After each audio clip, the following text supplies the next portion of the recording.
స్వాతంత్ర ఉద్యమం సమయంలో డబ్బులు సంపాదించిన పెద్ద పేరున్న లాయర్లు మోతీలాల్ నెహ్రూ గారు కానీ స్వార్జితం నుంచి వచ్చిన డబ్బుని ఉద్యమాల కోసం ఖర్చు పెట్టేవాళ్ళు, స్వాతంత్ర ఉద్యమాల కోసం. అలాగే వారి ప్రేరణతోనే నేను సినిమాల ద్వారా నాకు వచ్చిన స్వంత నిధుల్ని ఎప్పటికప్పుడు పార్టీకి ఇస్తూనే ఉంటాను. దాంట్లో భాగంగానే పార్టీ నిర్వహణ నిమిత్తం 10 కోట్ల రూపాయలు నా సొంత నిధుల్ని మా పార్టీ ట్రెజరర్ శ్రీ రత్నం గారికి అందజేశాం. ఇప్పుడు ఎన్నికల నిర్వహణ లేదంటే ఒక పార్టీని నడపడం చాలా డబ్బుతో కూడుకున్నది. నేను చాలామంది నా కోసం 200 రూపాయలు, 500 రూపాయలు, 1 లక్ష రూపాయలు ఇచ్చే ఒక బేల్దారి మేస్త్రి కానీ వీళ్ళందరూ నాకు చాలా ప్రభావితం చేసే వ్యక్తులు. 500-600 రూపాయలకి కూలి చేస్తే నాకు ప్రతిరోజు 100 రూపాయలు పంపించే రైతు కూలీలు ఉన్నారు.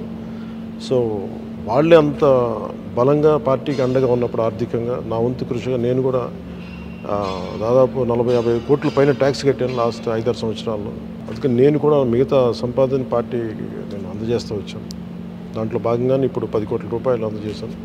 మనస్ఫూర్తిగా ఇది పార్టీకి అండగా ఉంటుంది ఈ నిధులు అని చెప్పి రత్నం గారికి తెలియజేసుకున్నాను. Thank you sir. Thank you.